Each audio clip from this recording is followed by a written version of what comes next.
പരമായിട്ട് സമസ്തക്ക് യോജിപ്പുണ്ട്. ഈ സമസ്തയ്ക്ക് വളരെ വിമർശനാത്മകമായ ഒരു നിലപാട് ജമാഅത്തെ ഇസ്ലാമിയുമായിട്ട് ഉണ്ട്. അതൊക്കെ ഞാൻ മുമ്പ് മറുപടി പറഞ്ഞാണ്.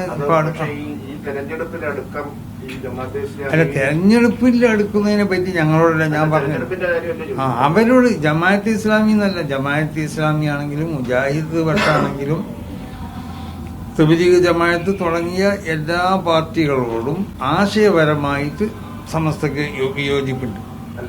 ജമാഅത്തെ ഇസ്ലാമി പോലുള്ള പാർട്ടികൾ കേരളത്തിലെ രാഷ്ട്രീയത്തിൽ ഇടപെടുന്നതിനെ എങ്ങനെയാണ് കാണുന്നത് എന്നാണ് ചോദിച്ചത്. അതിപ്പോ നമുക്ക് അതിനൊന്നും പറയാൻ പറ്റില്ല. ഓരോരുത്തർക്കും അവർക്ക് സ്വന്തം രാഷ്ട്രീയ പാർട്ടി ഉണ്ടാക്കാം, അല്ലെങ്കിൽ അവർക്ക് ഇഷ്ടമുള്ള രാഷ്ട്രീയ പാർട്ടിനോട് അവർക്ക് ഒപ്പം നിന്നുകൊണ്ട് പ്രവർത്തിക്കാം. ഇപ്പൊ നമ്മളെന്താ പറയേണ്ടത്?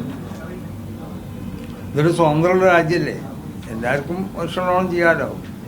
ഇപ്പം നമ്മളെ അഭിപ്രായം പറഞ്ഞാൽ നമ്മൾ അഭിപ്രായം പറയുന്ന ഞാൻ എന്താവും എന്നറിയോ, ഞാൻ പിന്നെ ഒരു പരിഹസിക്കപ്പെട്ടവരാവും, അതേ ഉണ്ടാവുള്ളൂ. അപ്പം ഞാൻ അങ്ങനത്തെ അഭിപ്രായം പറയില്ല. ജമാഅത്തെ ഇസ്ലാമിൻ്റെ രാഷ്ട്രീയത്തിൽ കൊന്നുന്നോ അല്ലെങ്കിൽ ഏതെങ്കിലും രാഷ്ട്രീയക്കാരായിട്ട് അവർ സഖ്യം ചെയ്തു എന്നോ അതൊന്നും പറയേണ്ടത് ഞാനല്ല, ഞാനത് പറയലുമില്ല.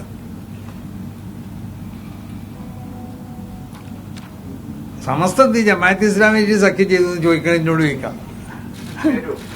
അല്ല അതല്ല പറയണത്. അങ്ങനത്തെ ഒന്നും സംഭവിച്ചാൽ നിങ്ങൾക്ക് ചോദിക്കാം. നിങ്ങളെ അല്ല അതുണ്ടാവുമോ എന്ന് ചോദിച്ചാൽ അതിപ്പോ വരാൻ പോണ അങ്ങനത്തെ ഒന്നും ഉണ്ടാവില്ല. ആശയപരമായി എതിർപ്പുള്ള രണ്ട് സംഘടനകളല്ലേ, പിന്നെ ഉണ്ടാവില്ല. അതാണ് ഞങ്ങളോട് പറഞ്ഞത്. അതിനോട് ചോദിക്കാമെന്ന്. അങ്ങനെ സംഭവിച്ചിരിക്കുകയാണെങ്കിൽ നിങ്ങൾക്ക് ചോദിക്കാം. എന്തേ ഇങ്ങനെ ഉണ്ടാവാൻ കാരണം? സമസ്ത അടുത്ത കാലത്തായിട്ട് മുഖ്യമന്ത്രി പിണറായി വിജയനുമായിട്ട് താങ്കളടക്കം സൗഹൃദമുണ്ട്. അപ്പൊ അദ്ദേഹം ഒരു CM എന്നുള്ള നിലയിൽ ഈ ന്യൂനപക്ഷങ്ങളുടെ ഒരു അവകാശങ്ങളെ എത്രമാത്രം സംരക്ഷിക്കുന്നുണ്ടെന്നാണ് കരുതുന്നത്? അതാണോ അടുപ്പത്തിന്റെ പിന്നിൽ? അല്ല, അടുപ്പത്തിന്റെ പിന്നിൽ ന്യൂനപക്ഷ അവകാശങ്ങളെ സംരക്ഷിക്കപ്പെടാൻ വേണ്ടിയാണ് നമ്മൾ അടുപ്പം. എത്രമാത്രം സംരക്ഷിക്കപ്പെടുന്നുണ്ടോ ഇല്ല എന്നുള്ളതല്ല.